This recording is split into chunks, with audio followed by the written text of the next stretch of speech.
Se a Bíblia fosse literal, seria uma loucura. Eu sempre falo para vocês, eu me converti quando eu percebi que haviam pessoas, que nem o pastor Olavo, esposo da tia Esther, que já está com Jesus, mostrava que a Bíblia não era literal, porque a Bíblia literal, ela mata a pessoa.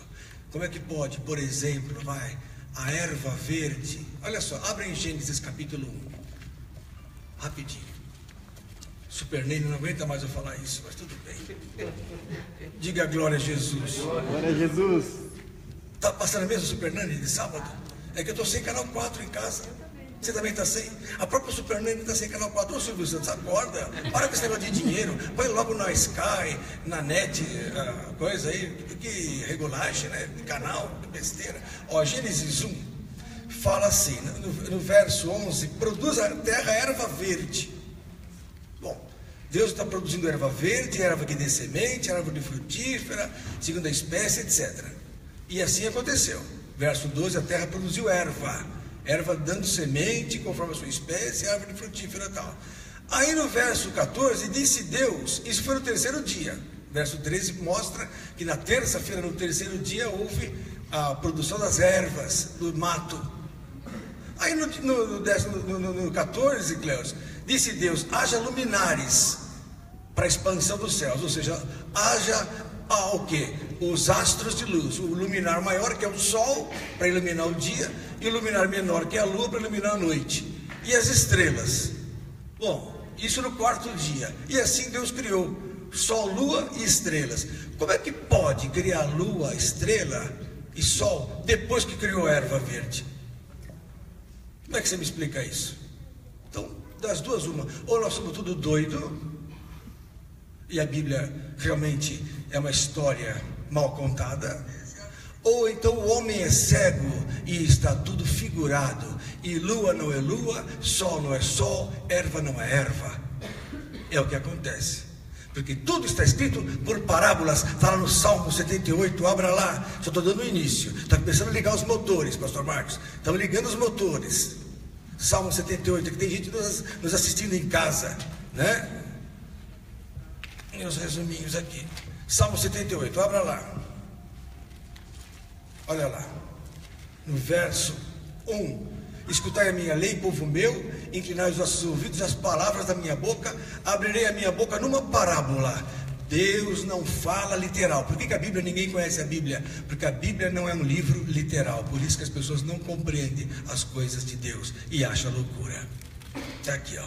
Abrirei a minha boca numa parábola, disse Deus no verso 2 de Salmo 78. Proporei o quê? O que Deus propõe? Vitória. Enigmas da antiguidade, vitória entre nós. Tinha certeza que você ia vir hoje. Tinha certeza que não ia faltar aqui. Ainda que Deus tivesse que mandar alguém de helicóptero na sua casa. Porque ela ama Jesus, essa moça. Então jamais Deus ia deixá-la em qualquer situação. Ela estava numa outra situação e Deus trouxe ela para cá. Nem que ela estivesse nos Estados Unidos, ia pegar o banho ontem à noite. Então, olha lá. Eu proporei enigmas da antiguidade. Então o que tem na Bíblia? Enigmas da antiguidade. Sol é um enigma. O que é sol na Bíblia? Jesus. O que é lua? A igreja. O que é estrela? Os crentes. O que é erva verde? O povo, as nações. Os mares são as pessoas. Apocalipse 17:15, as águas que viste são povos, multidões. Águas são pessoas. As águas te viram, ó Deus, está lá nos Salmos. As águas te viram. Mas como é que a água enxerga? Então água não é água, sol não é sol, lua não é lua. Tudo é figurado conforme no Salmo 78. E o que Jesus também fala é figurado. Está lá em Mateus capítulo 13. Abra lá. E aí está o gosto da Bíblia, aí está o gosto de estudar a Bíblia, porque senão fica uma loucura. Eu quando era pequeno lia a Bíblia e falava, realmente minha mãe tem razão em chamar minha avó de louca, porque minha avó, crente, vivia com a Bíblia na mão. Aí minha mãe falava assim, essa velha é louca, mas só que na verdade minha avó estava certa, fica com a Bíblia. Só que minha mãe não sabia que a Bíblia é escrita em mistérios. Mateus capítulo 13, olha lá, nós vamos ler daqui a pouco de novo outra parábola, no verso 34. Tudo isso disse Jesus por parábolas à multidão. Jesus falava por parábolas e nada lhes falava sem parábolas. De novo aqui confirmando, Jesus não fala literal. Então toda a palavra de Cristo é figurada. está escrito aqui na Bíblia, para que se cumprisse o que fora dito pelo profeta, que nós já lemos o texto lá. Abrirei em parábolas a minha boca, publicarei coisas ocultas desde a criação do mundo. Então, desde a criação do mundo até hoje, tudo é oculto, nada é claro. É o Espírito Santo que esclarece, e o Espírito Santo inspira, mostra para quem o ama, para quem busca a Deus, e não para quem faz chacota na igreja de Cristo. Porque a turma hoje só quer saber de chacotear as coisas de Deus. Você vê nos filmes, você vê nas novelas, o pessoal, e não sei o que, tirando o sarro, zoando, como dizem. Não é assim o termo? Estão zoando. Só que Deus não se deixa escarnecer. O homem está tropeçando naquilo que poderia salvar. E lá em 1 Coríntios capítulo 2, abra lá. Diga glória a Jesus, irmãos amados. Não brinquem com as coisas de Deus. Hoje os crentes brincam com as coisas de Deus, fazem piadinhas de Deus, está assim, está uma coisa terrível. Olha aqui, ó. Verso 9, 1 Coríntios 2, 9. Mas como está escrito, as coisas que o olho não viu e o ouvido não ouviu e não subiram ao coração do homem, são as que Deus preparou para os que o amam. Só para os que o amam as coisas de Deus estão preparadas. Para quem não ama, porque tem gente que busca Deus por interesse e não por amor. Preciso de um novo emprego, preciso ir na igreja lá. Estou precisando ir na igreja. Então muitas vezes bati o carro, quebrou o liquidificador, tentaram entrar na minha casa. Vou me benzer. Não ama Jesus. Ele quer o benefício, ele quer a bênção. Estou com câncer, então vamos orar. Mas e se não tivesse com câncer, ia orar também ou não? Que azar, quase me mataram, eu capotei o carro, preciso ir para a igreja. Ainda bem que as pessoas vão para a igreja, mas mais bem-aventurado é aquele que sem dor, sem necessidade, sem doença, busca o Senhor. Porque se já é bem-aventurado aquele que com dor busca a Deus, imagina aquele que sem motivo vai atrás de Deus. Por que você está vindo para a igreja? Quer alguma coisa? Não, eu quero conhecer aquele que é invisível, mas real. Esse aí Deus se agrada, porque este aí teria tudo para não buscar Deus, mas vai buscar. Tem dinheiro, muitas vezes está bem de vida, ou mesmo que não esteja, está tudo bem com ele, e de repente ele fala, eu quero Jesus. Por quê? Não sei, eu sinto minha alma vazia, a minha alma tem sede daquele que criou todas as coisas. Então este aí é um homem abençoado. Bom isso, não? Então, amados, por isso que a Bíblia não é literal.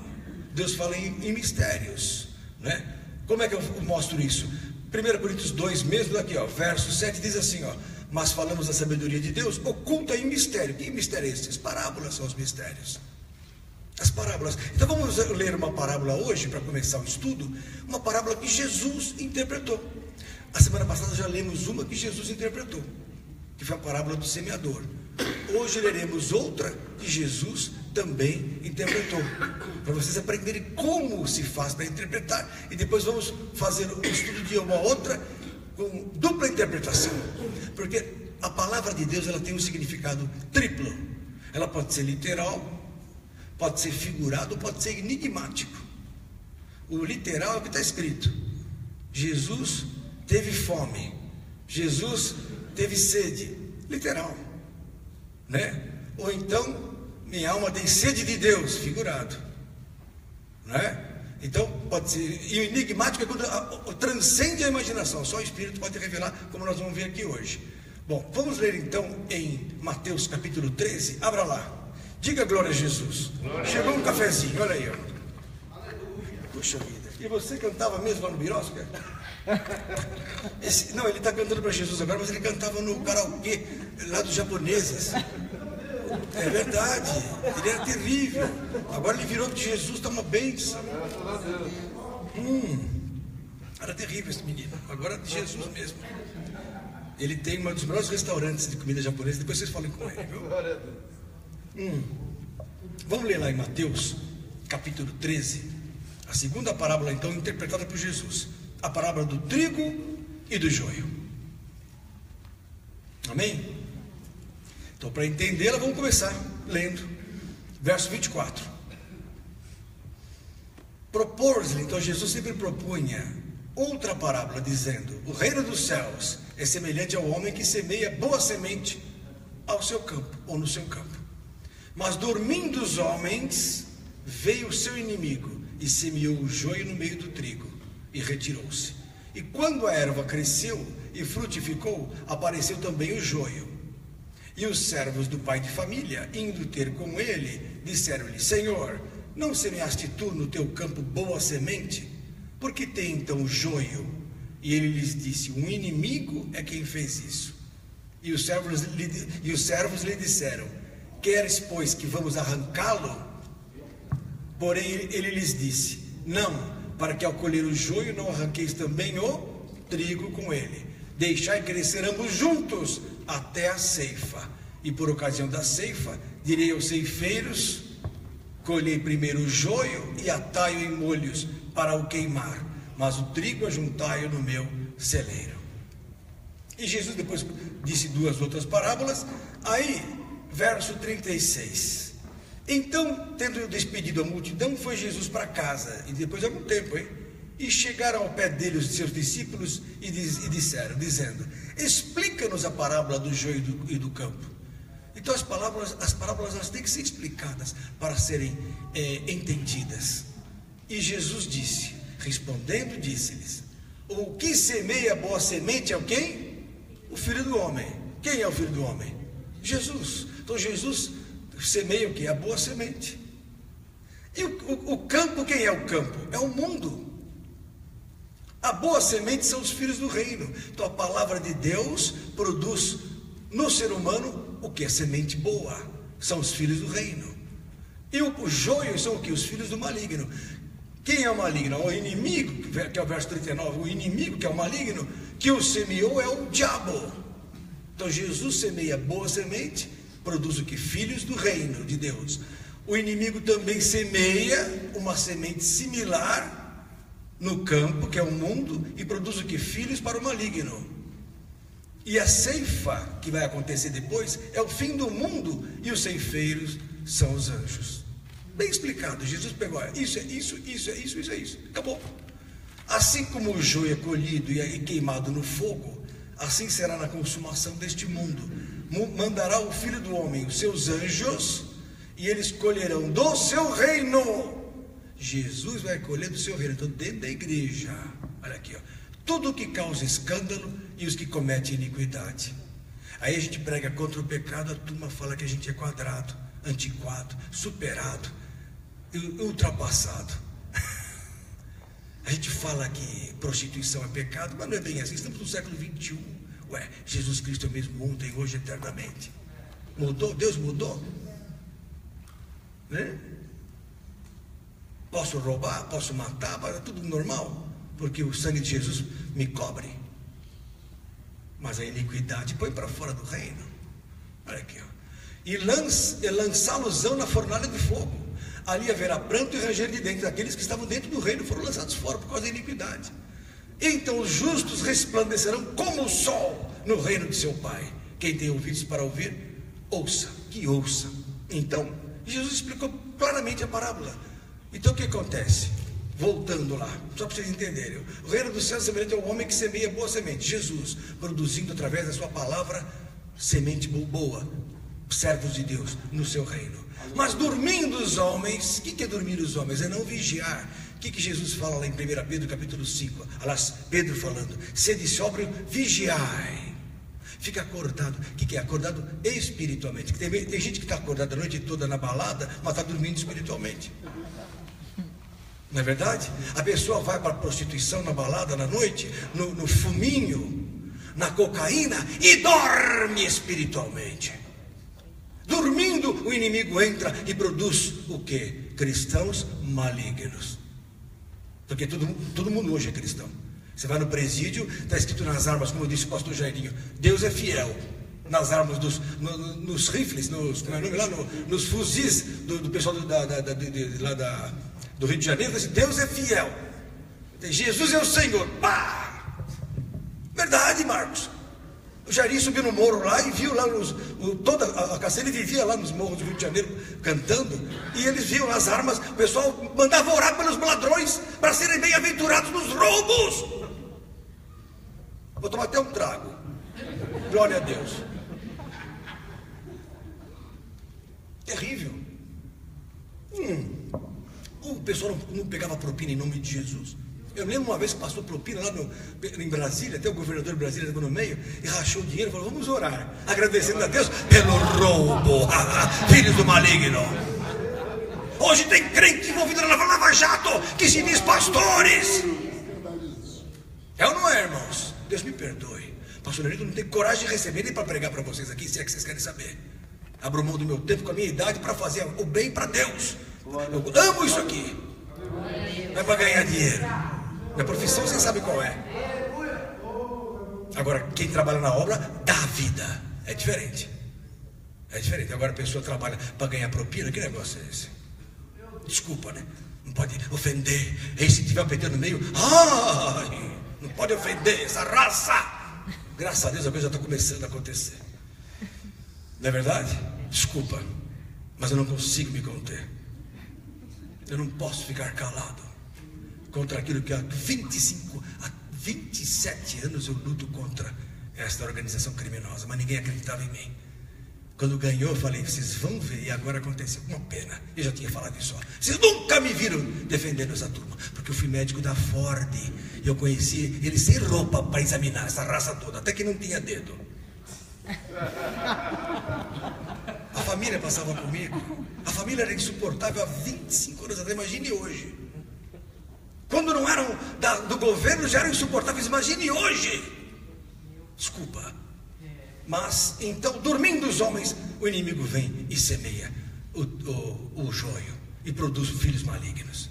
Quando cresce a erva, os dois parecem iguais. Então você não sabe quem é bom, quem é mau. Dentro da igreja tem crentes bons, tem crentes maus.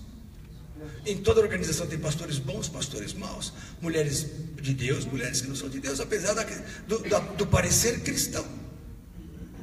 Nem tudo que tem coque é crente. Não é verdade? Eu já vi mulher de coque com a saia no chão, com pelo embaixo do braço enorme assim, fala assim: desce fogo no meu marido que eu não aguento mais, Jeová, quero um outro marido.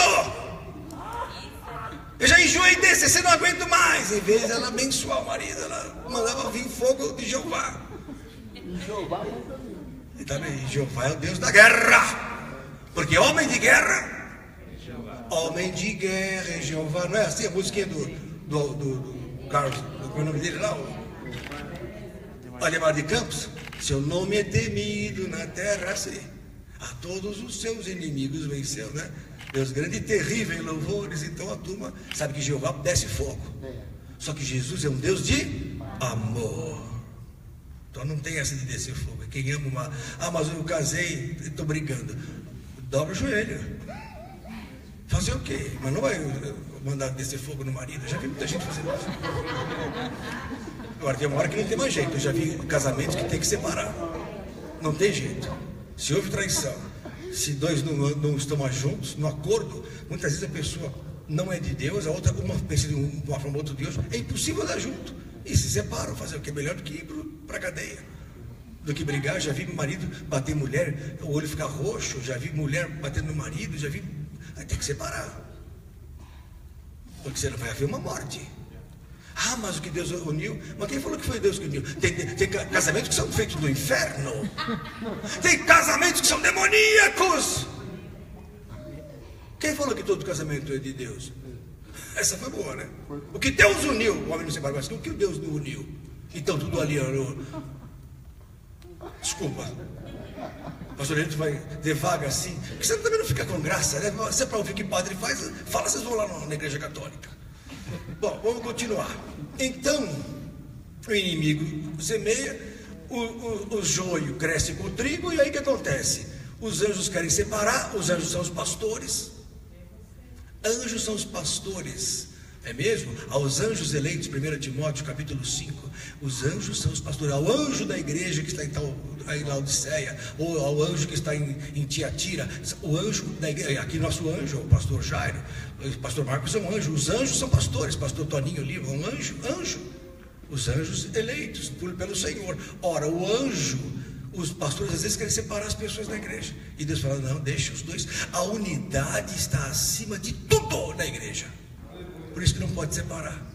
E a turma quer separar dentro da igreja ou entre as denominações. Pois Deus quer que todo mundo fique junto. Ah, mas ele é da Assembleia, eu sou da congregação. Deviam estar junto. Aliás, a aparência dos dois são iguais, não sei por que separa. Desculpa, a verdade. Presbiteriano com Batista também são iguais. Renascer com a Bíblia da Paz, são tudo igual. Então não tem por que separar. Pastor Lenilton é a favor da unidade, por isso que ele é combatido, porque os crentes são bairristas. A minha denominação é melhor, não, a minha igreja é melhor, não, a minha. Que igreja você é? Ah, sei, tá bom. A paz, tchau, Deus abençoe, ó. Não é assim? Mas não, tem que pagar o preço da unidade. Como? Andar junto até o fim do mundo. Quem vai separar é o Senhor Jesus. Ninguém sabe quem é certo e quem é errado. Nada julgueis antes do tempo, até quando o Senhor vier, o qual trará à luz as coisas ocultas das trevas e manifestará os desígnios dos corações. E então cada um receberá de Deus o louvor. Isso está em 1 Coríntios 4:5. Amém? Então é isso, essa é a parábola do joio e trigo. Vocês aprenderam como é que se estuda a parábola, né? E como Jesus decifrou. Que parábola é isso? Parábola é figura. A Bíblia é cheia de parábolas. Em Gálatas capítulo 4, me veio na cabeça, eu vou ler para vocês. Tem uma parábola ali que Paulo discerne muito bem, que ninguém entende, mas vocês vão entender agora. Gálatas 4, abra lá.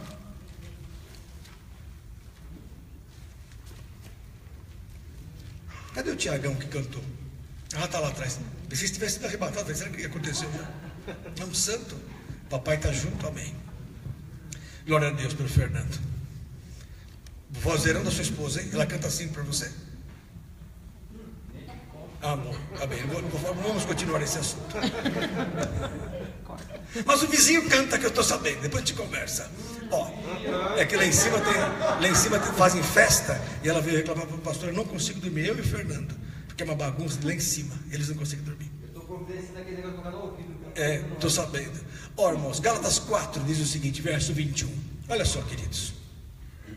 Dizei-me vós os que quereis estar debaixo da lei. Não ouvis vós a lei? Porque está escrito que Abraão teve 2 filhos, um da escrava e outro da livre. Todavia o que era da escrava nasceu segundo a carne, mas o que era da livre, que é de Sara, o filho de Sara, nasceu por promessa. Já preguei uma vez que Abraão não teve sexo com Sara para nascer Isaac. Provamos isso na Bíblia. Loucura isso. Por isso que é promessa. Ah, mas não é porque ela não podia ter nenê? Irmãos, todo dia aqui, irmãs, a gente ora aqui, abre a madre. Todo dia a gente consegue isso aqui. Agora, uma senhora de 80 e tantos anos ter nenê sem sexo, isso é promessa. Ele criou contra a evidência, contra tudo. Tanto é que as mulheres que não podiam ter nenê lá do rei que queria do rei que queria pegar a Sara, todas as mulheres ficaram estéreis. O Abraão orou, todas voltaram a ter nenê, a conceber. Quer dizer, então o problema não é ter filho só, a questão é não ter o ato nupcial. Abraão teve um filho pela promessa. Veio Jeová e cobriu Sara. Mas pastor, isso é muito sério, ninguém fala isso nas igrejas. O que eu posso fazer se eu não falo? Mas eu falei já que tem aí a semente de Abraão. Nós pregamos uma vez, certo, pastor Marcos? Pastor Marcos conhece esses mistérios todos. Aliás, sabe quem me batizou? Pastor Marcos. Sabia disso? Pastor Marcos pensou: a quem honra, honra. É o homem que me batizou. É que nós somos jovens, né? Ele parece mais jovem que eu, mas é mais velho, viu? Bom, aí, olha agora, então, todavia, 2 filhos. Um foi o filho de Sara, por promessa, que é livre, que é Isaac. O outro filho foi filho de quem? De Agar, que é a escrava. E ele fala o seguinte: o que se entende por figura ou alegoria. Então o que era? Porque esses são os 2 concertos, um do Monte Sinai, gerando filhos para a servidão, que é Agar. Então Agar, a escrava de Sara, teve um filho de Abraão, que se chamou, qual o nome dele? Ismael. E deu origem a quem? Aos árabes, que até hoje sofrem. Não é verdade? E até hoje brigam com os irmãos, entre aspas, filhos do mesmo pai, mas de outra mãe, que são os judeus, filhos de Isaac. né? Olha, então, ora esta Agar e Sinai, o monte da Arábia, que corresponde a Jerusalém, que agora existe, pois é escrava com seus filhos. Mas a Jerusalém que é de cima é livre, a qual é mãe de todos nós. Então Isaac, na verdade, era filho de Sara, e deu origem a um povo que era a figura dos crentes da Jerusalém de cima. Então são dois concertos, um da terra, da carne, da escrava, que é a lei, e outro concerto espiritual, o concerto de cima, que é da graça, que somos nós. É figura, é o que ele fala aqui, ó. Mas a Jerusalém que é de cima, verso 26, é livre, a qual é mãe de todos nós. Vocês estão entendendo? Então, assim como Abraão teve 2 filhos, assim literalmente Ismael e Isaac, espiritualmente também Abraão teve 2 filhos. O que? Os judeus, que são escravos da lei, e os crentes, que pela fé, né, em Cristo, também são filhos de Abraão, pelo Espírito. Ó, da Jerusalém de cima, verso 26, porque está escrito, verso 27, alegra-te estéril, que não dás a luz. Quem é a estéril que não dá a luz? É a esposa de Deus, de Adão até Moisés. Não tinha como dar luz, porque não havia nem lei, nem graça. Esforça-te e clama tu que não estás de parto, porque os filhos da solitária, quem é solitária? A igreja, são mais numerosos, né, do que os filhos da que tem marido, que é a casada, que é Israel. Deus tem 3 esposas, de Adão até Abraão, até Moisés, é a esposa estéril, porque não havia lei para ter filho. Porque a lei, se eu seguir a lei e conseguir cumprir, eu sou filho de Deus, então eu nasço do Espírito, se eu conseguir cumprir. Se eu sou da graça, eu sou filho pelo Espírito de Cristo, eu sou filho de Jesus, por Jesus, então eu também sou filho. Só que a estéril não tinha nem lei nem graça. É o período de Deus, é o período do casamento da esposa de Deus, que não tinha como gerar filhos. Vocês estão entendendo? Amém. É a chamada estéril, de Adão até Moisés, porque com Moisés veio a lei, e com a lei Deus desposou com Israel no deserto, e esse casamento fez com que Deus fosse presente à esposa. Então é a casada, é a mulher casada, é Israel. Só que os filhos da casada não são tão numerosos como os filhos da livre, que é a solitária, por que solitária? Porque Cristo veio, deixou uma esposa que é a igreja e foi embora, e falou, eu vou voltar, vou deixar o Espírito, mas eu estou lá, vou voltar depois para casar com vocês. Então somos solitárias. Vocês entenderam ou não? Então existem 3 igrejas, entre aspas, 3 esposas. A primeira estéril, que não tem uma representação oficial, mas essa estéril teve 7 filhos. Como assim? Em 1 Samuel, capítulo 2, olha que loucura, abra lá na Talita, para você aprender. 1 Samuel, capítulo 2, olha só. Isso não é pregado nas igrejas, por aí. Aí nas igrejas é pregado assim. O que é pregado nas igrejas por aí? Malaquias capítulo 3, verso 10. Não vou nem ler, vocês já sabem. 1 Samuel capítulo 2, verso 5, desculpa. Aqui é o cântico de Ana. Assim que Ana engravidou e teve o seu filhinho Samuel, não é verdade? Ela queria, ela chorava, e Deus deu para ela um filhinho. Aí no verso 5 ela começa a cantar, e ela canta pelo Espírito. E olha o que ela canta pelo Espírito: os que antes eram fartos se alugaram por pão, mas agora cessaram os que eram famintos. Até a estéril, olha só, Cleus, até a estéril teve o quê? 7 filhos. E a que tinha muitos filhos, que é a solitária, enfraqueceu, que somos nós. A igreja hoje ela é fraca, ela perdeu sua pujança, sua força. Ela é fraca, ela é morna, como está em Apocalipse capítulo 3. A igreja hoje, ela tem medo do diabo. A igreja hoje, outro dia passou uma irmãzinha comigo no consultório, acho que antes de ontem, falou assim, ela vem de lá de São José dos Campos, ela é firme, batista firme. Ela falou, doutor Lenilton, amigo do Nelson Bomilcar, falou, doutor Lenilton, tu não se prega mais sobre Satanás nas igrejas? Não se fala mais sobre arrebatamento? Eu falei, concordo com a irmã, mas no meu estudo fala tudo isso aí. Mas as igrejas estão preocupadas com outra história, né? Como o bem-estar deste mundo, prosperidade. Desculpa, nem todo mundo, mas a grande parte fala isso. Então, ela está fraca, a igreja, porque a força está no Espírito e não na carne. Então aqui, ó, a estéril teve 7 filhos. Quais são os filhos da igreja estéril? Que é o período que vai de Adão até Moisés. em Hebreus capítulo 11, olha só essa, em Hebreus 11, fala dos heróis da fé. Olha aqui, ó. Quem são os heróis da fé? Aqueles que, pela fé, alcançaram a promessa, mesmo sem lei e sem graça. A graça de Cristo ainda não tinha chegado, e nem a lei tinha sido dada por Moisés. Mas havia o que? Fé em alguns, fé que agradou a Deus, fé que moveu o coração de Deus, e fé que fez com que eles fossem salvos. Hebreus 11, verso 4. Pela fé Abel ofereceu a Deus maior sacrifício do que Caim, pelo qual alcançou o testemunho de que era justo. Ora, se alcançou o testemunho de que era justo e foi salvo por Deus, então, e depois da morte até hoje o sangue dele ainda fala, logo Abel foi salvo. Vocês vão ver Abel no céu. Foi salvo Abel, porque agradou a Deus. É tido como herói da fé. Segundo, pela fé, Enoque, verso 5, foi transladado para não ver a morte, e não foi achado, porque Deus o transladara, visto que antes da sua transladação alcançou o testemunho de que agradara a Deus. Se agradou a Deus, está salvo. Então, Enoque foi salvo. Mas não tinha lei, né? Mas ele agradou a Deus pela fé. E a fé salva. A salvação vem pela fé, mesmo no Velho Testamento. Olha que fantástico. Então foi salvo Enoque. Depois outro, Noé. Está aqui, ó, verso 7. Pela fé Noé, divinamente avisado das coisas que ainda não se viam, temeu, e para a salvação de sua família preparou a arca, pelo que foi feito herdeiro da justiça, que é segundo a fé. Noé foi salvo. Noé vai estar no céu, na grande mesa que nós vamos sentar com Jesus. Noé vai estar lá. Não vejo a hora de conhecer, vai ver se é parecido com aquele Noé que apareceu na televisão. O nome dele é Rossel Crowe, eu tenho certeza que não, mas glória a Deus. Então, Noé foi salvo, Enoque foi salvo, Abel foi salvo. 3, Velho Testamento, antes de Moisés. Depois, verso 8, Abraão, sendo chamado, obedeceu, indo para o lugar que havia de receber por herança. Saiu sem saber onde ia, pela fé habitou na terra e recebeu a herança, e creu no invisível. Então Abraão é o herói da fé, pai da fé. Então, o quarto, Abraão vai ser salvo. Depois de Abraão vem quem?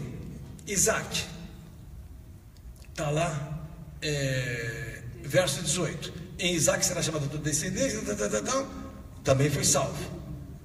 Pela fé Isaac abençoou Jacó, verso 20, olha lá. E Jacó e Esaú, e pela fé Jacó, próximo da morte, abençoou todos os filhos, verso 21, é citado como herói da fé. Então,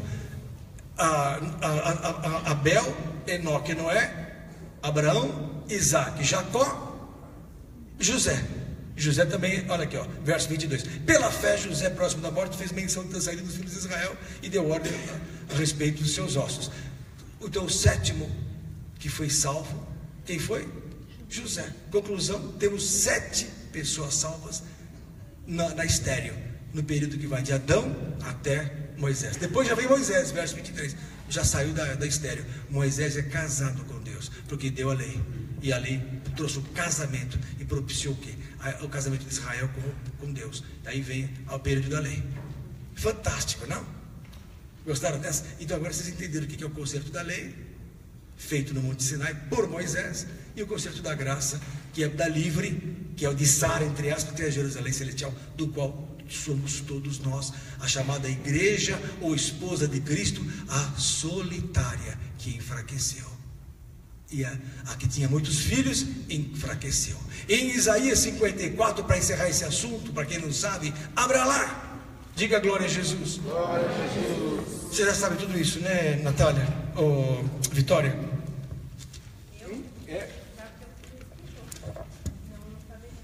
Ela sabe tudo, essa menina. Não adianta prender ela em lugar nenhum que ela foge. Olha lá, Isaías capítulo 54. Olha lá, verso 1. Canta alegremente o quê? Ó, estéreo, que não deste a luz. Agora vocês vão entender o que é estéreo. É a mulher de Deus, de Adão até Moisés. Exulta de prazer com alegre canto e exclama, tu que não tiveste dores de parto. Por quê? Porque produzir um servo de Deus é uma dor de parto. Não é fácil produzir um servo de Deus. Paulo fala em Gálatas 5, filhinhos, porque de novo sinto dores de parto. Gálatas 4, até que Cristo seja formado em vós. 4:19. Olha aqui, ó. Porque mais são os filhos da solitária do que os filhos da casada, diz o Senhor. É o mesmo texto relacionando 1 Samuel e Hebreus 11. Eu falei isso para vocês anotarem e depois vocês pregarem nas nossas igrejas por aí. Amém? Glória a Deus. Agora nós vamos a outra parábola. Parábola do filho pródigo. Vamos então ver Lucas capítulo 15. Lucas 15.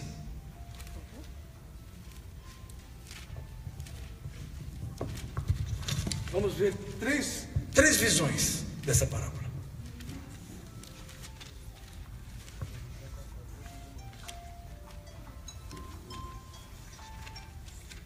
Primeira visão literal.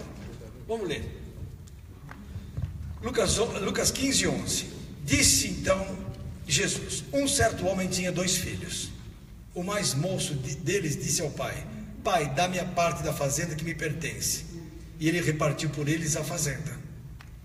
E poucos dias depois, o filho mais novo, ajuntando tudo, partiu para uma terra longínqua e ali desperdiçou a sua fazenda, vivendo dissolutamente.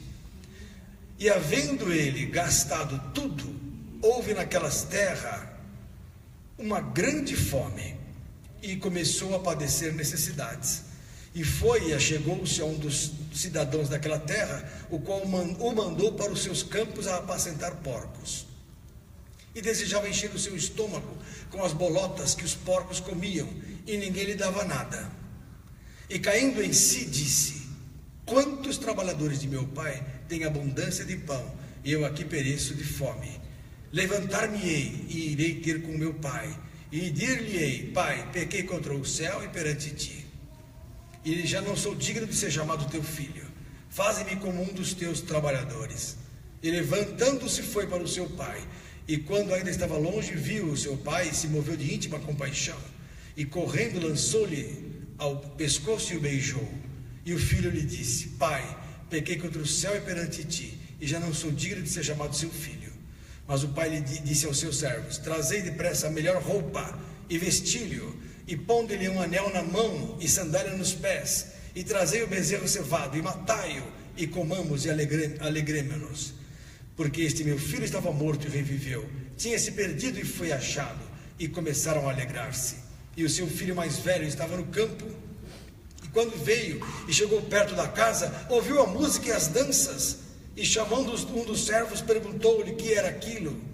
E ele lhe disse: veio teu irmão, e teu pai matou o bezerro cevado, porque o recebeu são e salvo. Mas ele se indignou e não queria entrar. E saindo o pai, estava com ele, mas respondendo ele, disse ao pai: eis que te sirvo há tantos anos, sem nunca transgredir o teu mandamento, e nunca me deste um cabrito para alegrar-me com os meus amigos. Vindo, porém, este teu filho que desperdiçou a tua fazenda com as meretrizes, mataste-lhe o bezerro cevado. E ele lhe disse: filho, tu sempre estás comigo, e todas as minhas coisas são tuas, mas era justo alegrarmos-nos e regozijarmos-nos, porque este teu irmão estava morto e reviveu, tinha se perdido e foi achado. Bonita parábola. Literalmente, uma parábola conhecidíssima por católicos, espíritas, cristãos, crentes, não crentes, macumbeiros. Todos conhecem essa parábola. Macumbeiro foi boa, né? Todo mundo conhece. Aprende na escola a parábola do filho pródigo. E literalmente é isso. O pai tinha 2 filhos. O filho falou: eu quero o que é meu, que me pertence, me adianta o que é meu, que eu quero ir embora, quero aproveitar a vida. E ele foi para uma terra longínqua, gastou tudo, a fazenda, desperdiçou o que tinha. Aí começou a padecer necessidade, foi até encontrou um homem, um cidadão, que o fez trabalhar com os porcos, tentou comer as comidas dos porcos, desejou comer as bolotas, porque não tinha nem comida mais. Aí caiu em si. No que caiu em si, falou: ai, quantos trabalhadores de meu pai têm tudo que eu poderia ter agora e não tenho, né? Eles estão, todos os jornaleiros, que são os assalariados do meu pai, comem melhor do que eu já comi na minha vida agora, nesse momento. Aí ele falou: e ainda que me doa, né, vou levantar-me e irei ter com meu pai, mesmo que ele me faça que nem um jornaleiro, vou estar vivendo melhor que aqui. Se levantou e foi para lá. E o pai de longe moveu-se e encontrou o filho, abraçou, lançou-se no seu pescoço, e ele falou: pequei, pai, não sou digno de ser chamado de seu filho. Mas o pai falou: eu estou sempre pronto a te esperar, a te receber. E colocou na melhor condição, melhor vestido, anel no dedo, sandália nos pés, matou o bezerro, sentou-se com ele, alegrou-se e comeram o bezerro cevado. E o outro filho, que nunca saiu de casa, ficou enciumado, porque falou: poxa vida, nunca saí daqui, sempre servi meu pai, ele nunca fez uma festa tão boa como ele fez para o meu irmão mais novo, que desperdiçou tudo. Aí o pai viu isso e falou: escuta, filho, você sempre esteve comigo, nunca você saiu daqui, você sempre teve tudo, mas o seu irmão estava morto e reviveu, estava perdido e se achou. Era natural que eu me alegrasse por esse fato. Então, literalmente, isso é um fato cabível, é uma coisa que pode acontecer. Isso é a parte literal, a historinha normal que pode acontecer. Então, as pessoas mais simples, elas entendem assim. Mas muitos entendem o que? Muitos entendem como? Que o pai é quem? Vamos lá. Pai quem seria, figuradamente? O pai é Deus. O pai é Deus. O pai é Deus. O pai tem dois filhos, o mais velho e o mais novo. Quem seria o filho mais velho? Os anjos. Porque os anjos foram criados, são criação de Deus, como os homens também. Certo? Quem foi criado primeiro? Os anjos. São os irmãos mais velhos do ser humano. Os anjos. E depois criou o ser humano, o homem. O homem é o filho mais novo. O filho mais novo são os homens. Aí o que acontece? O mais moço, o que ele fez? Ele desperdiçou tudo. Ele pegou o que era dele: a moral, a espiritualidade, os prazeres espirituais, né? A hombridade, a parte boa da integridade espiritual dele, e desperdiçou. Se desviou do evangelho, se desviou do pai, se desviou gastando tudo em coisas malignas, nos prazeres do mundo, certo? Na fornicação, na malícia, na sedução dos prazeres, e foi para uma terra longínqua. Por quê? Porque o homem, que é o filho mais novo do pai, se distanciou do Senhor, indo para um lugar distante, não é? Está lá em Isaías capítulo 59, abra lá, figurado, Isaías 59, olha aqui, verso 2: mas as vossas iniquidades fazem divisão entre vós e o vosso Deus, e os vossos pecados encobrem o seu rosto para que não vos ouça. Então ficaram longos, o homem se distanciou de Deus, terra longínqua, o homem ficou distante espiritualmente de Deus. Não é só literalmente, também literalmente. Estamos nessa terra. Antes Deus passeava com o homem no jardim, depois o que aconteceu? Distanciamento, o homem foi para longe, o homem caiu, o homem se tornou distante de Deus. É isso que aconteceu, numa terra longínqua. E aí olha só o que diz aqui: e ali desperdiçou sua fazenda, vivendo dissolutamente, e havendo ele gastado tudo, houve naquela terra uma grande fome. Não é fome, pastor? Que fome é essa? Amós 8:11, abra lá. Amós, Oséias, Joel, Amós, terceiro livro dos pequenos profetas. Depois de Daniel, vem Oséias, Joel, Amós. Amós capítulo 8, olha lá, verso 11 diz assim: eis que vem dias, diz o Senhor, em que enviarei fome sobre a terra, não fome de pão, nem de sede de água, mas de ouvir as palavras do Senhor. Então, o que aconteceu com este homem? Ele teve fome dos verdadeiros valores espirituais. O ser humano tem fome de Deus, sabia disso? Lá em Romanos capítulo 8 diz que a criatura geme, clama pela manifestação dos filhos de Deus. O ser humano tem fome de Deus. Eu vejo os colegas médicos que, mesmo com as suas empreitadas cirúrgicas, mesmo com as suas honras acadêmicas, mesmo com o seu vislumbrar profissional, mesmo com a sua vitória material, sentem vazio interior. Está cheio de médico alcoólatra. O maior índice de suicídio são dos anestesistas e cirurgiões. E a psiquiatra, que já é meio doido, aí se mata também. Pediatra não, pediatra gosta das crianças, as crianças fazem palhaçada, eles gostam, se matam menos. Mas é tudo doido, essa raça de médicos. Verdade.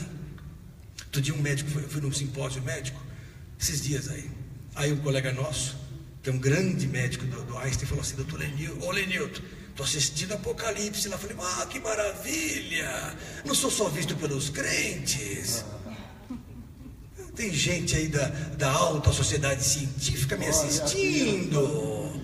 Que maravilha, porque tem fome de Deus, ainda que a roupagem científica resista. No fundo do coração, na hora que o calo aperta, como dizem, ele fala: onde estás, ó Deus? Cadê aquele que criou todas as... Não é possível que tudo acabe aqui. Você que me assiste, você sabe que nem tudo acaba aqui. Infeliz o homem que pensa que tudo acaba aqui. Qual o motivo da vida?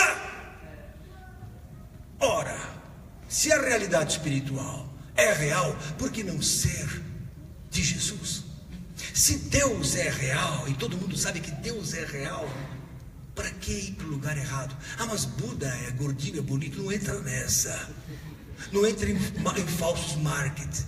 Mas o Espiritismo me dá uma explicação mentirosa. Como é que o camarada pode ser Joãozinho hoje, Mariazinha depois da manhã, e depois morrer, nascer o Julinho, depois morrer, nascer... Bom, no final das contas vai ser quem no céu? Chega lá, eu olho para o Sérgio e falo: quem é você? Não sou mais o Sérgio. Falei: opa! Então não tem nexo. A reencarnação é uma estupidez espiritual. Não tem nexo. Se o indivíduo na carne, nesta matéria, tem problema de memória, imagina quem não tem cabeça andando por aí. Se a memória é física, eu preciso dar um remedinho para a pessoa melhorar a lembrança dela, até com Alzheimer, a pessoa olha para o filho e fala: quem é você? Quanto mais a pessoa que está na terra. O espírito andando por aí. Mentira. Isso é mentira, engano. São espíritos malignos querendo te enganar. Qualquer dúvida, vem aqui para te explicar. Com amor. Não precisa pagar nada, viu? É só você vir aqui e ser racional, porque Deus é racional. Só não vai para o céu quem não quer. Só vai para o inferno os que não querem saber da verdade. Porque Jesus falou: conhecereis a verdade e a verdade vos libertará. Acabou a história. Eu me converti não é porque eu estava com dor, não estava com nada. Eu queria Jesus Cristo. Eu queria Deus. Não é possível que tudo isso aconteça por acaso. É impossível o acaso produzir tudo isso que nós vemos. É impossível. O ser superior criou. É superior, mas ele deixou um caminho chamado Jesus Cristo. E esse Jesus Cristo, então, é quem dá condição para o homem voltar e falar assim: meu Deus, olha, vamos continuar a parábola. Ele pega então esse homem e se perde. Aí o que ele fala? Ele gastou tudo, ele começa a ter fome. Mas aí ele procura uma pessoa errada. Ele procura quem? O cidadão da cidade, o qual mandou para os seus campos apacentar quem? Porcos. Sabe quem é esse cidadão aqui? Satanás. As pessoas procuram nos lugares errados, o diabo põe o camarada no meio dos porcos. Para fazer coisa mais porcaria ainda. Perceberam o que a parábola falou? Ele procura o cidadão fala: você vai ficar com os porcos. E o porco era um animal imundo para os israelitas. Lá em Levíticos capítulo 11, verso 7, fala que o porco é um animal imundo. E justamente Jesus dá o exemplo do porco. Ele queria comer o que o porco comia. As bolotas. Olha que posição do ser humano. A posição da alma humana sem Deus. Porque gastou tudo com este mundo maligno, ilusório, que não traz nada para vocês, para nós. Verso 17: caindo em si. O que é cair em si? Arrependimento. Tem uma hora que cai a ficha. Toda soberba, todo orgulho, toda altivez, não, porque eu sou certo, cai por terra. Eu já vi gente, até crentes, que estavam com o nariz empinadinho assim. Acontece um problema grave, a pessoa se derrama e fala: Senhor, estou quebrado, quebrantado, humilhado, Senhor, me perdoa.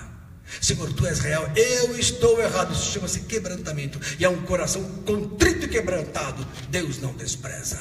Aleluia. Esse homem então caiu em si e disse: quantos trabalhadores de meu pai têm abundância de pão, e eu aqui pereço de fome, a fome espiritual. Levantar-me-ei e irei ter com meu pai, Olha aí, ó. Então, é a tal história. O que é isso aqui? Eu quero Deus. Olha aqui, ó.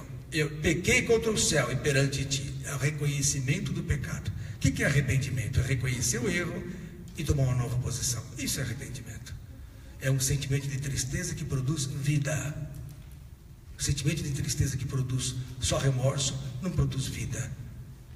Produz morte, porque a pessoa não muda. Agora, o sentimento de tristeza que muda a minha vida chama-se arrependimento. E eu pergunto: o que eu faço agora, Senhor? E a pessoa muda. Olha lá. Levantar-me-ei. E o que é levantar-me-ei? Desperta do que dormes, levanta-te dentre os mortos e Cristo te esclarecerá. Está lá em Efésios 5:14. O que é levantar-se? É acordar espiritualmente. Levantar-me-ei. Eu vou me levantar. Aquele que está em pé, olhe que não caia. 1 Coríntios 10 fala isso, verso 13. Está de pé, olhe que não caia. Por quê? O cair é deitar-se, é dormir. O levantar-se é estar em vigilância, é estar de pé espiritualmente. Levantar-me-ei e estarei com meu Pai. É a conversão. Olha lá. Já não sou digno de ser chamado teu filho. A pessoa, ela tem noção dessa realidade, né? Quando ela cai em si. Faz-me como um dos teus trabalhadores, como um dos anjos que estão contigo. E levantando-se foi para o seu pai. E quando ainda estava longe, viu o seu pai e moveu-se de íntima compaixão. Em Mateus 14:14 fala que Jesus se move de íntima compaixão. É um sentimento relatado por Jesus. Então isso aqui é Jesus mesmo. É o próprio Cristo. Por quê? É quem vê o pai, vê o filho, não é? E disse-lhe o pai, olha aqui, ó. E viu o seu pai e moveu-se de íntima compaixão, correndo, lançou-lhe ao pescoço e o beijou. Jesus nos beija, nos ama. Olha que coisa linda. E o filho lhe disse: Pai, pequei contra o céu e perante ti, já não sou digno de ser chamado teu filho. Essa é a condição que a gente coloca, não é verdade? Por que a gente fala isso? Porque em João capítulo 1 diz assim: a todos quanto receberam, deu-lhes o poder de ser feito filho de Deus. Quem está fora do Pai não é filho. A todos quantos o receberam. Então o filho falou assim: olha, pai, eu estou fora, não sou digno de ser chamado de seu filho. Mas o pai disse aos seus servos: trazei depressa a melhor roupa. O que é roupa? Apocalipse 3, abra lá. O que é roupa na Bíblia? Vestimento na Bíblia? Apocalipse 3, 4 e 5. Diga glória a Deus. Glória a Deus. Olha lá. Mas também tens em Sardes algumas pessoas que não contaminaram suas vestes, e comigo andarão de branco. Olha aí. Porquanto são dignas disso. O que vencer será vestido, verso 5, de vestes brancas. O que é vestido? O que é o vestido que o pai pediu para cobrir o filho? Santidade. Não há contaminação. Vestidos brancos, novos. Nós andamos nus por aí, mostrando nossas vergonhas, nossos pecados. Aí Deus vem e nos cobre com o seu vestido branco. Santidade. Então, cubra meu filho aqui, ó, com o vestido, melhor roupa, e pondo-lhe um anel na mão. Concerto, o anel é casamento. Agora estamos casados com Jesus, acabou. E sandália nos pés, Efésios 6:15, né? A calçada dos pés no Evangelho da paz. O que é o Evangelho da paz? Eu, a partir do momento que eu sou filho mesmo, agora o Evangelho está calçado nos meus pés. O pé está aqui. Então eu calço o Evangelho na minha cabeça, porque o pé do crente é a cabeça, né? Conformosos os pés dos que anunciam a paz. Mas não é o pé, porque às vezes o camarada tem micose no pé e é feio o pé. O camarada às vezes nem tem pé. Tem uns que não tem o dedo, glória a Deus, mas tem uns que não tem o pé. Aí então não é formosos os pés, o pé está na cabeça. Então, conformosos os pés, e calça a sandália no pé, veste-se do que? Do Evangelho. Calça-te com o Evangelho da paz. Então o indivíduo que é cheio do Espírito, o negócio dele é Jesus, é o Evangelho. Ah, pastor, o senhor é fanático? Alucinadamente fanático. Fanático é pouco. É pouco. Amo a medicina, amo, mas amo muito mais Jesus. Amo a minha família, amo, mas amo mais a Jesus. Amo o ser humano, mas amo muito mais a Jesus. Tem gente que ama mais o Corinthians. Tem gente que morre pelo futebol. Esses não são fanáticos, são vítimas, né? Todo Todo dia tem briga nos estádios e ninguém fala nada. Agora, vê um vídeo como esse, Lenilton ficou louco. É um fanático? Muito. Meu time é Jesus Cristo e eu já sou vencedor. Já fiz o gol faz 32 anos. E conheci o Marcos fazendo gol já em 77, Marcos. Te conheço desde 77. Que idade você tinha em 77? Você estava num buraco negro, vindo para a terra, você nem sabia se ia chegar até aqui. Vocês não riam de hoje, eu estou rindo menos agora. Não, glória a Deus. Bom, então vamos continuar, olha lá. Nossa, está acabando o tempo. Aí, verso 23, e trazei o bezerro cevado, e matai-o, e comamos. Bezerro cevado, vocês não vão acreditar. O que é o bezerro cevado? Que foi morto quando o filho encontrou o pai. Os sacrifícios do Velho Testamento acabaram. Acabou a lei. O pai perdoou por causa de Jesus e acabaram aqueles sacrifícios. O sacrifício do Velho Testamento foi jantado. Acabou. Não precisa mais matar boi, vaca, ovelha, bodes, cabra. Acabou todo o sacrifício do Velho Testamento. Essa é a interpretação. Hebreus 9:12 fala isso. Tá? Aí olha só, vamos continuar. Porque este filho estava morto e reviveu, tinha se perdido e foi achado, e começaram a alegrar-se. Quem que se alegrou? O pai. Mas quem não se alegrou? E o seu filho mais velho estava no campo, e quando veio e chegou perto da casa, ouviu a música e danças, e chamando dos servos, perguntou-lhe: que era aquilo? Veio teu irmão, e teu pai matou o bezerro, porque o teu irmão foi são e salvo. Mas ele indignou-se, ele não ficou alegre. Ora, se ele é a figura dos anjos, os anjos não estão alegres com a tua conversão. Agora outro mistério que eu vou trazer aqui. Todo mundo pensa que os anjos não estão, porque você vai ocupar o lugar deles lá em cima. Os anjos caíram. Mas tem aqueles que não caíram, que estão com Deus, que são esses aqui, verdade. Mas aqueles que estão embaixo nos terreiros de macumba, entrando nos desviados por aí, esses espíritos são anjos caídos que nunca mais serão salvos. Agora os que estão lá em cima estão salvos com o Pai, porque nunca caíram. Mas eles olham para nós e falam assim: quem é este ser que era humano, que era carne e agora é espírito? Porque o que é nascido da carne é carne, o que é nascido do espírito é espírito. Então o ser humano, ele aceita Jesus, ele entra pelo batismo no reino e se torna espírito acima dos anjos. Você acha que isso é alegria dos anjos? Não, os anjos ficam o quê? Preocupados, mas respeitam. Mas quem tem alegria, mesmo quem é? O Pai. Agora vocês vão entender essa passagem que ninguém entende, em Lucas capítulo 15, verso 10. Olha o mistério. Tem que ter um mistériozinho, né, Super Nani? Senão você não estaria aqui. Uma mulher de sua estirpe. Mostra, Super Nani. Uma mulher da sua natureza pedagógica, internacional, com esse homem aqui, esse desprezível, que apenas lê a Bíblia, mais nada. Lucas 15, 10. Assim vos, olha só essa, atenção, Ricardo, olha só essa. Assim vos digo que há alegria diante dos anjos, não nos anjos, diante dos anjos de Deus, por um pecador que se arrepende. A alegria é diante, então é o Pai glorificando e os anjos diante dos anjos, os anjos só olhando. Agora, não é a alegria dos anjos, a alegria diante dos anjos. Percebeu? Não cai mais. Estão lá em cima. E não sou louco, porque ele viu o que aconteceu com o diabo, né? Não cai mais. Não cai mais, mas não sobe mais também. Acabou. Não vai para a presidência. Vai ficar só como vereador. Mas você reina com Cristo acima de todo poder que se nomeia, acima dos principados. A igreja está acima dos principados e potestades. O católico não sabe disso, pensa que os anjos estão acima, então fica rezando para quem? Pro anjo da guarda. Só que anjo que é anjo não aceita. Fala assim: escuta, eu sou seu conservo. Como está lá em Apocalipse, que o João ficou: anjo. O anjo falou: não te dobres, eu também sou adorador, eu também sou seu conservo. Eu vou dizer assim: sou teu irmão mais velho. Como dizer, não posso receber adoração, porque os anjos são o que? Espíritos ministradores enviados para servir a favor daqueles que hão de herdar a salvação. Hebreus 1:14 fala isso. Fala.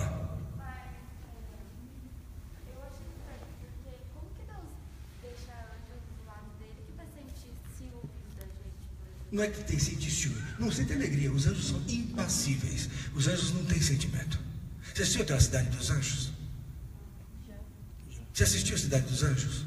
É um filme que tem realmente, eu não sou de defender filmes do mundo, mas eles acertaram uma coisa: os anjos são impassíveis, não têm sentimento, não se alegram e não se entristecem. Os anjos são impassíveis. Agora, o Pai se alegra. A alegria diante dos anjos. Todo mundo pensa que os anjinhos militam para salvar a igreja. Não, os anjos obedecem ao Pai, mas não são os herdeiros da mesa do Senhor. Hebreus capítulo 2, verso 5, abra lá. É importante esclarecer isso para você, filhinha, porque você vem de igrejas evangélicas tradicionais, que tem a visão semi-católica errada. E eu digo isso lendo a Bíblia agora para você e os teus antigos pastores, com todo o perdão e amor. Hebreus capítulo 2, verso 5. A minha mulher não gosta que eu fale dos pastores, mas o que eu posso fazer? O que eu posso fazer? A raça não estuda, só o pastor Marcos e o pastor Toninho. Hebreus 2, e o Cleus que está aqui, que não é nem pastor, já é apóstolo, está longe de mim. Hebreus 2, 5. Atenção, olha só essa Letícia. Mostra a Letícia que vai casar, para a turma ver quem vai casar depois com aquele menino. Quem vai fazer o seu casamento? Você. Ah, que menino! Até o pastor Toninho do Fogo, Fogo, Fogo. Hebreus 2, 5. Olha só essa aqui, Márcio. Hebreus 2, 5. Porque não foi aos anjos que sujeitou o mundo futuro de que falamos. Não foi para os anjos que Deus sujeitou o mundo futuro. E mais, Hebreus capítulo 2, verso 16. Porque na verdade ele não tomou os anjos, mas tomou a descendência de Abraão. Pronto. O que são os anjos? Volto a dizer, Hebreus 1, 14. São todos eles espíritos ministradores enviados para servir a favor daqueles que iam herdar a salvação. É o que eu falei. Os anjos são esses instrumentos, mas não são os herdeiros. Por quê? Porque a classe ficou comprometida. Quando caíram os anjos, 1/3 caiu. Os outros só não caíram porque ficaram com medo, mas havia vulnerabilidade. Deus não confiou mais nos anjos. Confia em quem? Num povo que, olha, está na carne, então tem tudo para cair. Não enxerga a guerra espiritual e crê no invisível, coisa que os anjos não precisam, porque os anjos veem a glória. Os anjos não precisam ter fé, nós precisamos de fé, e isso agrada a Deus, porque eu não vejo, mas creio, obedeço, glorifico e faço o que Ele quer. É muito forte. O homem, o ser humano, não pode entender isso, porque é cego. Mas você está entendendo. Aí o valor dos homens em relação aos anjos. Daí a alegria de Deus. A alegria de Deus é grande, porque fala: meu Deus, esses homens feitos de carne. Aquele outro era bandido. Não que você fosse bandido, mas era um malandro no mundo. Então, veio do mundão, do jazz, do rock, da pesada, e fumo, etc. Não, cigarro comum, não falei de nada pesada. Meu filho, você era um santo, eu que não prestava. Só bebia, né, lindo? Uma santidade demais. Agora o pastor Marcos conheceu o pastor Edito, tomava 2 maços de cigarro no bolso, revólver nas costas. Morria, a gente falava: mais um, leva para o necrotério. Falava assim. Bandido morreu, espera mais um pouco para ele morre. Era assim. Aí me converti. Morreu aquele homem. Aí Deus falou: nossa, ele mudou, ele me ama. Ele não me viu, mas ele crê mais que os anjos. Qual tem valor? Que alegria não tem o Pai diante dos anjos? Agora vocês entenderam o mistério que a igreja não entende. E pensa que nem a Letícia pensou. Que os anjinhos falam: vai pisando na bola para você ver como o anjo vai passar a perna em você. Os anjos todos lá. Você vai julgar os anjos, sabia? Você vai julgar os anjos, Letícia. 1 Coríntios capítulo 3 fala que haveremos de julgar os anjos. Quanto mais as coisas pertencem. 6:3, não é isso? 1 Coríntios, vamos ver, ou é 3:6? 6:3. 6:3. Não, isso, 6:3. Não sabeis vós que havemos de julgar os anjos? Quem é que vai julgar o anjo? Eu, não é ele que vai me julgar.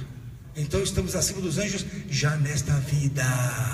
Por isso que nós não podemos viver uma vida maligna, porque os anjos falam assim: olha, ele falou que é melhor que eu, não é nada. Quem é ele para me julgar? Está de olho. Então nós somos palco aos homens, aos anjos e aos demônios. A igreja é um palco, né? Aliás, Shirley MacLaine, que é uma serva do diabo, é uma atriz americana da nova era, sacerdotisa da nova era, para quem não sabe.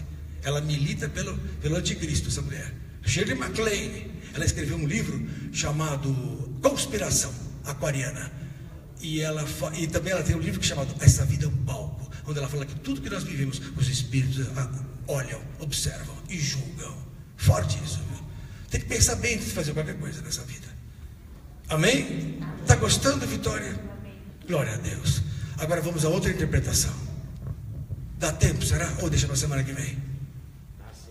Hein? E ainda vou ter mais uma música para cantar aqui daqui a pouco. Mas eu vou dar a interpretação agora, dá tempo. Senão a Super Nene vai falar: o que eu vim fazer aqui? Agora é a segunda interpretação. Volta para o filho pródigo. Agora é outra interpretação. Essa é espiritual. Lucas 15, abra lá.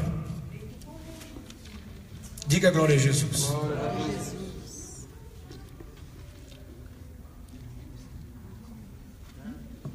Em 20 minutos eu dou essa passagem. Olha, Lucas 15. Aqui é o seguinte: 2 filhos o homem tinha, que o homem continua sendo Deus. Os anjos são os filhos, o filho mais velho. O filho mais novo, quem nasceu depois dos anjos, tirando o homem? Jesus. Filho pródigo aqui seria Jesus. Olha só. O que aconteceu? Jesus pegou a glória dele. O que ele falou lá em João capítulo 17? Pai, eu dei-lhes a glória que a mim me deste. Então Jesus pegou os bens espirituais e deu numa terra longínqua. Que terra longínqua? Efésios, no capítulo 4. Segura aí, Lucas. Só para você ter uma ideia, Efésios 4, Jesus fala isso. Paulo fala sobre Cristo. Olha só, Efésios 4, no verso 9. Verso 8, pelo que diz: subindo ao alto, é Jesus no caso, subindo ao alto, levou o cativo ao cativeiro e deu dons aos homens. Ora, isto, verso 9, ele subiu, que é senão que também antes tinha descido às partes mais baixas da terra, ou seja, numa terra longínqua. Então Jesus veio e desceu numa terra longínqua. Jesus se afastou de Deus, deixou a glória, desperdiçou tudo, abriu mão de tudo. Conheceis a glória do nosso Senhor Jesus Cristo, que sendo rico se fez, conheceis a graça, sendo rico se fez pobre, para que pela sua pobreza nós enriquecêssemos. Está lá em 1 Coríntios 8, 9, se não me engano. Então olha só, vamos continuar. Então Cristo desperdiçou os seus bens, deu a vida, deu o espírito, deu a glória a quem não merecia, que era o homem, né? E viveu dissolutamente. O que significa Jesus viver dissolutamente? Como eu estou, Cristo está em mim, e eu vivo uma vida, infelizmente nós não vivemos uma vida santa como Jesus merece. Então nós dizemos assim: eu peco e sou salvo. Não é bem assim, pastor. Então nós vivemos dissolutamente, significa dizer que Jesus vive dissolutamente. Infelizmente é isso, não é? Então olha só, houve grande fome na terra. Olha aqui, ó. Havendo ele gastado tudo, houve naquela terra uma grande fome, e começou a padecer necessidade. O que é grande fome na terra? Volto a dizer, é a fome dos homens pela ânsia de Deus. Então a terra longínqua, onde está Cristo, onde Jesus veio, tem grande fome espiritual. E ele passou a ter necessidade. Sabe qual é a necessidade de Jesus? Ele gastou tudo, ele deu tudo para os homens, porque ele deu a glória que o Pai deu. Aí ele tinha uma necessidade: formar a igreja. Jesus precisava formar a igreja. Como é que ele formou a igreja? Vamos continuar. Olha só. Antes disso, ele chegou-se a um dos cidadãos daquela cidade, o qual mandou para os seus campos apacentar os porcos. Com quem Jesus foi tratar aqui na terra para poder vencê-lo? Com Satanás.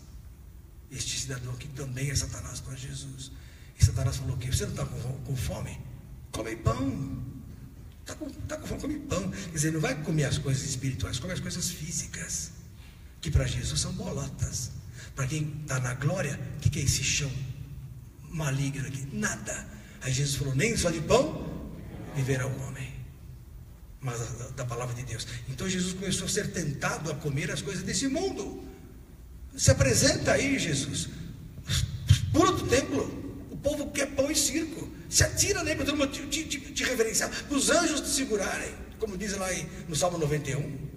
Ou então: Jesus, tudo isso te darei, se prostrado me adorares, Lucas 4:5.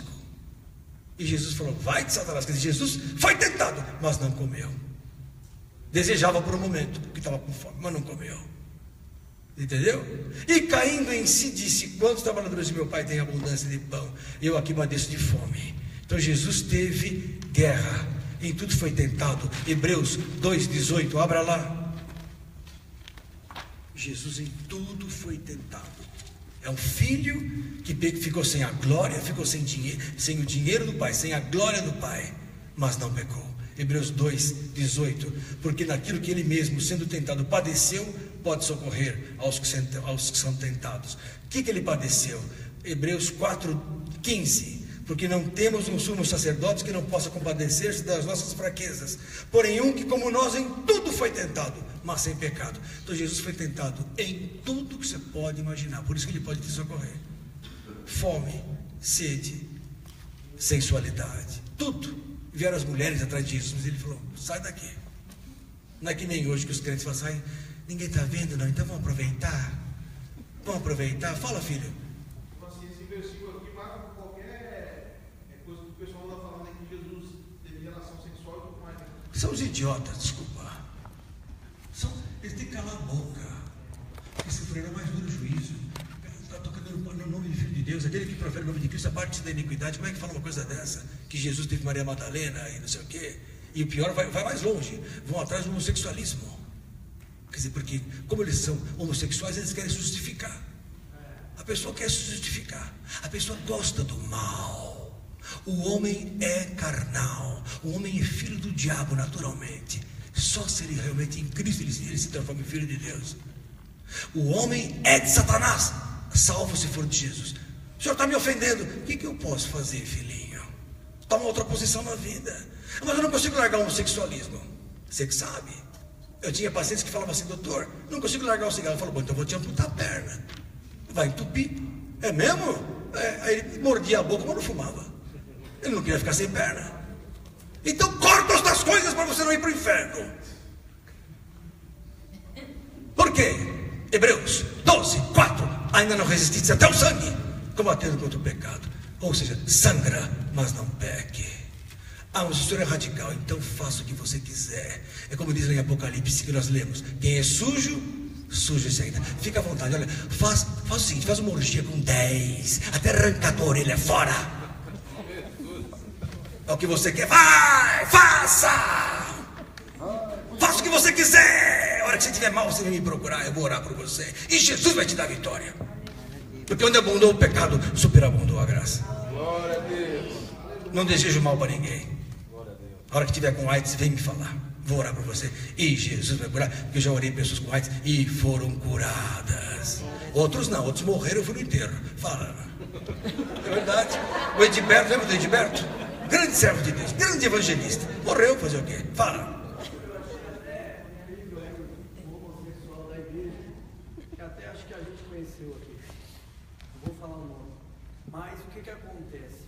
É complicado, porque eu estava vendo algumas coisas, os crentes curtindo e comentando, e ele falando literalmente: eu casei, eu sempre quis ter um ministério, e agora eu vou ter um ministério. Agora casou com outro homem, e falou que o ministério dele, que agora é que vai começar. Cresceu na igreja, foi criado na igreja, conhece o evangelho. Agora eu pergunto: tem coisa que eu não consigo entender. Márcio, como é que pode se a Bíblia não fala de casamento homossexual? Os crentes apoiando. Não tem. É porque isso chama-se apostasia dos últimos tempos. Sabe o que é apostasia dos últimos tempos? Chamar o que é certo de errado e o que é errado virou certo. Está lá em 2 Tessalonicenses capítulo 2.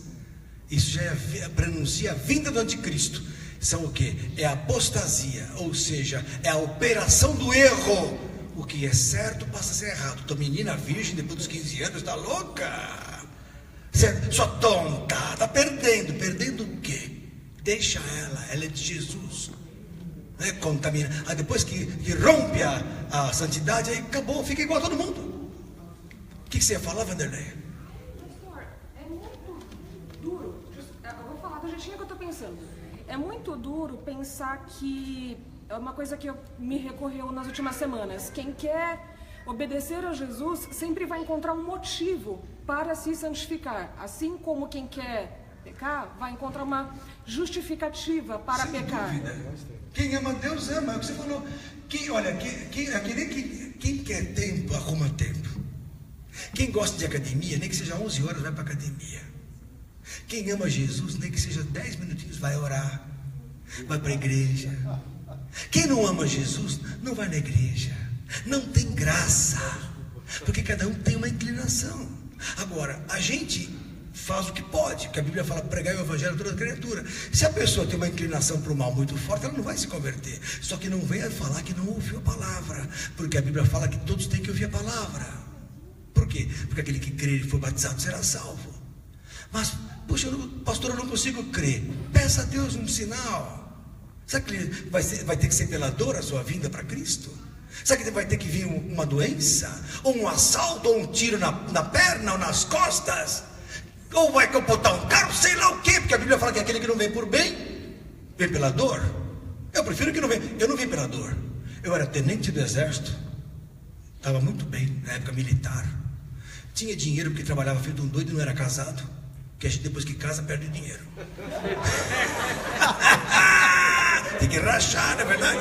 Quando você é solteiro, não. Então fica aí a dica. Faz que nem Paulo. Bom seria o homem não casar. 1 Coríntios 7:1. Mas a Thalita vai casar em dezembro. Não é isso, Thalita? Glória a Deus. Mas tem tempo ainda. Quem sabe Deus faz a obra. Então, estou brincando, linda. Não, tem casamentos que são importantes, são de Deus. Como eu falei, quando é casamento de Deus, tem que acontecer. Mas, o meu de Deus. Mas diga assim, mas eu tinha dinheiro. Trabalhava bem. Tinha namoradas. Estava numa boa. Mas aí eu não tinha felicidade no coração. Eu sabia que alguma coisa estava errada. Falei, não, Deus é verdade. Onde está esse Deus? Aí fui para cá, fui bater a cabeça na macumba. Fui em tudo quanto é canto. Briguei com todo mundo. Aí eu falei, os crentes estão certos. Estou longe de Deus. Aí Deus foi me buscar. Aí Jesus foi me cercando assim. Colega médico aqui, outro colega médico ali. O loirão ali. Então, ele tinha cabelo comprido aqui assim. Pastor Marcos. Aqui o negócio do pastor Marcos tem um cabelo aqui, me atraiu. Porque eu falei, cadê aquele loirão? Aquela espécime rara. Um fenótipo diferente. Loiro, parecia um viking. Me atraiu lá. Filma o pastor Marcos. Agora ele está sóbrio, mas ele parecia um cabelo assim, comprido, com suspensório. Lembra que você andava com suspensório? Era uma espécime. Ele está manco. Ele da igreja. Esse homem é de Deus. Não era religioso. O loirão com suspensório. Na igreja batista da igreja batista do pastor Tomé, como é o nome lá? Presbiteriana. Da aclimação. E eu falei, mas como é que pode essa espécime? Eu falei, vou lá de novo para ver. E daí Deus começou a trabalhar no meu coração. Às vezes você vai para a igreja por outro motivo. Ouve uma música, vou lá para ouvir a música. E Deus te trabalha no teu coração. Vocês vêm aqui para ver o careca? Não, você vem aqui para ouvir a palavra. E se converte. E aqui não há beleza, os que estão aqui porque amam a Jesus mesmo. Que se fosse aqui o Elvis Presley, como é o nome dele lá, o Santana, bonitinho, então as meninas iam atrás. Ou o pirata, mostra o pirata ali. Mostra o pirata, olha o pirata de Jesus. Temos um pirata de Jesus aqui, olha lá o pirata. O pirata veio aqui, ó. Mas o pastor Enilton, é porque vocês amam a Jesus. Aí a palavra começa a transformar. Aí você começa a ficar dependente da palavra. Que nem a Natália está aqui, está recebendo a palavra, puxa vida, eu estou começando a gostar da palavra. Percebeu? Porque a tia Esther, em 90 anos, vem aqui ouvir a palavra, e que ela já ouve há 70 anos. Ela vem aqui ouvir, a palavra vicia. A palavra é maravilhosa. A palavra é o quê? É lâmpada para os meus pés, luz para o meu caminho. Você sai daqui, você sai seguros. Você sai daqui fortalecidos. Você sai daqui, se alguém viesse e fala assim, sai em nome de Jesus. Você sai daqui iluminados, blindados, porque a palavra é luz, a palavra é chuva, a palavra é lâmpada, a palavra é poder, a palavra é glória, a palavra é o Espírito. Não é pouca coisa. Não é pouca coisa. Mas vamos continuar, porque estou acabando. Aí, Jesus, levantar-me-ei, verso 18. O que é levantar-me-ei? Crucifixão. Levantar-me-ei e irei ter com meu Pai. Olha que coisa. Jesus foi crucificado. Olha aqui, ó. Pai, pequei contra o céu e perante ti. Ele não pecou, mas ele assumiu nossos pecados. Então ele travou aqui o que é a defesa do ser humano. Pai, pequei contra ti e contra o céu. Não é ele assumiu na cruz. Fantástico. Já não sou digno de ser chamado teu filho. É o momento que ele fala, ele se despoja totalmente da glória e assume os pecados na cruz. Faz-me como um dos teus trabalhadores. Olha aí. Eli, lama sabachthani. Jesus estava na cruz e falou assim: anjos meus, por que me desamparastes? Todo mundo fala que ele estava chamando Eli. Não, Eloá, Eloi, ali é anjos, é deuses. Por que me desampararam? Porque os anjos separaram de Jesus na cruz. Naquele momento ele foi desamparado. Aí depois ele fala assim: Pai, em tuas mãos entrego meu espírito. Então os anjos desampararam, mas o Pai depois o recebe. Fantástico. Está aqui, ó. Olha, aí ele vai aqui, ó. E levantando-se, aí aqui já é o que? Foi para o seu Pai. Aqui é a ressurreição. 2 levantar-se, um na cruz, quando ele assume o pecado, outro quando ele vai para o seu Pai. E quando estava longe, viu o seu Pai, moveu de íntima compaixão, e correndo lançou-lhes ao pescoço e o beijou. E o filho disse de novo: Pai, pequei contra o céu perante ti, não sou digno de ser chamado. Mas o pai disse: trazei depressa a melhor roupa. Por quê? Porque Jesus recebeu um vestimento que está sobre todos os vestimentos. Ele é o santo dos santos. Deu-lhe o anel do casamento com a igreja, e a sandália nos pés. E trazei o bezerro cevado. Quem é esse bezerro cevado aqui? Agora quem é? O diabo. Agora é Satanás. Porque na verdade quem foi para a cruz não foi Jesus. Quando Jesus foi para a cruz, sabe o que o diabo falou? Ganhei! O Filho de Deus morreu! Os anjos aplaudiram, os anjos caídos. O Filho de Deus foi crucificado. Só que na verdade quem estava indo para a cruz, quem foi? O próprio diabo. Porque Jesus cravou a carne dele na cruz. E com isso ele pagou nossos pecados. Porque a cruz crucificou um santo. Logo ele fez uma troca. Ele se ofereceu em sacrifício para aqueles que, com essa nossa infinita pequenez, pecando, não tínhamos condições de ser salvos. Então nós trocamos de lugar com Cristo na cruz.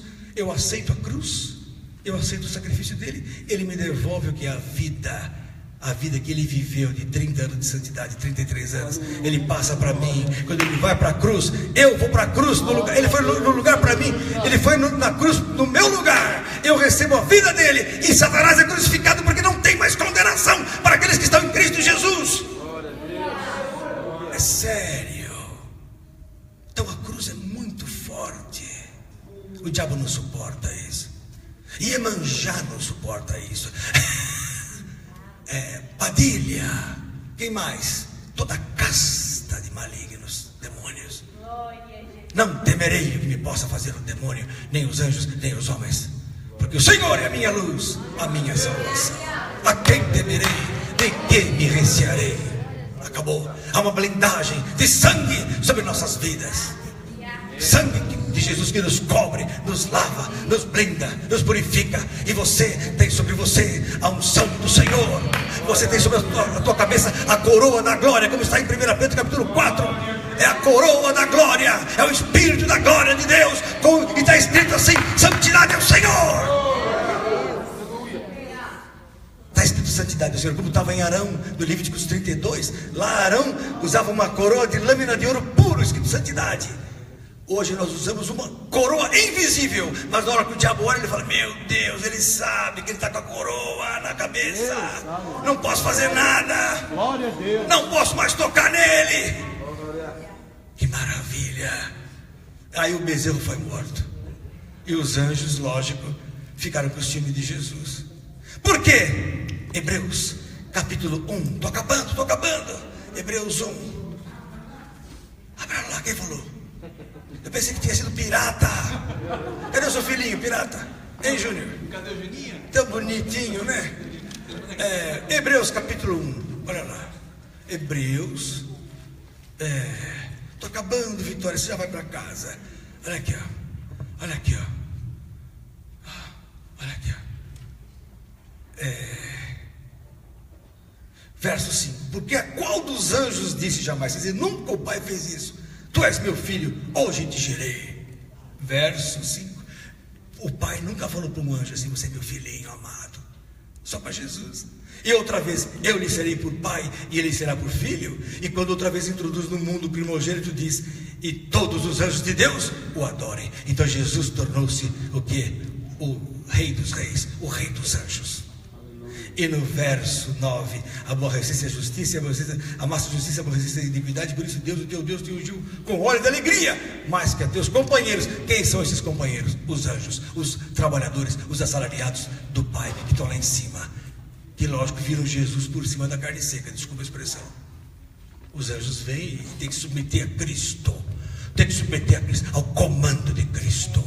Acabou, quem manda é Jesus, e com ele reino. Aleluia. Eu, você, a igreja reina com Cristo, acima dos anjos, do Pai e os que não são do Pai. Este é o problema. A igreja pensa que a igreja está abaixo dos anjos. Não, é o Pai, o Filho e o Espírito, e a igreja em seguida, e depois os anjos. Agora vocês estão entendendo. Por isso que os anjos ficaram com ciúme de Jesus, mas tem que se submeter. 1 Pedro capítulo 3, 21, 22. Estou acabando, é o último. Talvez seja o último, quem sabe seja o último. Abra lá, depois vocês vão ter um livro para assistir a novela de Satanás. Agora não. 1 Pedro 3. Tem alguma novela de Deus? Me fale. Às vezes passa alguma coisa que preste, desculpa. 1 Pedro 3, verso 21. Que também, como uma verdadeira figura, vos salva a batismo, não do despojamento da imundícia da carne, mas da indagação de uma boa consciência para com Deus, pela ressurreição de Jesus Cristo. Verso 22, 1 Pedro 3, 22. O qual está à destra de Deus, tendo subido ao céu, havendo-se-lhe, olha só, havendo-se-lhe sujeitado anjos, autoridades e as potências dos céus e do universo. Céus, universo, potências, anjos, principados, querubins, serafins, tronos, dominações, todos estão sujeitos àquele que reina e que nos ama mais que tudo, Jesus. Vale a pena trocar isso por uma noite de volúpia, por uma garrafa de pinga, de vodka, de sei lá o quê, por um fuminho, pela cocaína, pelo dinheiro, pela farra, pelas prostituições? Vale a pena? Pelos swings, que hoje está na moda swing. Não é de hoje. Em 1990 e nada, eu era médico de São Bernardo, atendi um casal que estava fazendo swing com outro casal. Aí estava com crise, um queria matar o outro. Isso há 20 e tantos anos atrás. Então a coisa não é de hoje. O diabo opera faz tempo. E são 10 minutos de prazer, 20, meia hora, contra a eternidade de sofrimento. Não compensa. Façam que nem a Odisseia de Ulisses. Ulisses ia passar pelo Vale das Sereias, e ele falou assim: me amarrem no mastro. Mas por quê? Porque as sereias vão cantar, eu não vou resistir, eu vou me jogar lá, e não vou chegar ao meu destino. Aí amarraram no mastro Ulisses. Aí na hora que ele passou no Vale da Sereia, a sereia aí ele viu aquelas sereianas lindas, metade peixe, metade mulher, e ele desejou, mas ele estava amarrado. Ele lutou naquele momento, mas depois que ele passou, ele falou: graças a Deus, fui amarrado. Assim tem que ser o cristão. Crucifica a carne naquele momento, para você herdar o reino de Deus. Ou você pensa que é o quê? Que a coisa é fácil assim, meu amigo? Por muitas tribulações nos importa entrar no reino de Deus. Primeiro, e mais, muitos serão chamados, poucos escolhidos. E mais, estreita é a porta e apertado o caminho que conduz à salvação, e poucos são os que as encontram. É duro isso, mas nem todo mundo vai para o céu. Aqui eu acho que todo mundo. Agora quem me assiste, se daí vai lá para Aurora, acabou. Ainda existe, né, Aurora? Não existe lá? Prostituição total. Amém, irmãos? Acabou. Acabou, agora vamos cantar. Antes eu quero orar pela vida da irmã Leia. que vai ser operada amanhã cedo. Se ela aguardou até agora, ela vai receber oração. Se não aguardou também, que tadinha, nós vamos orar por ela. Espírito Santo, toca na vida da Leia. Está com uma neoplasia de mamas e o Senhor Jesus está preparando uma cirurgia para ela amanhã cedo. Nós, como igreja, ordenamos a bênção, a vitória, o toque do Espírito sobre a enfermidade. Espírito Santo, toca. Espírito Santo, bloqueia essa enfermidade, impede metástase, impede disseminação, abençoa a mão dos médicos, abençoa pré e pós-operatório, abençoa a anestesia, abençoa a recuperação, livra a tua serva de todo o mal. Nós já consideramos abençoada e curada, em nome do Senhor Jesus. Amém? E Deus abençoe. Por favor, agora vamos ao nosso querido que vai cantar a última canção. Ele é uma mistura da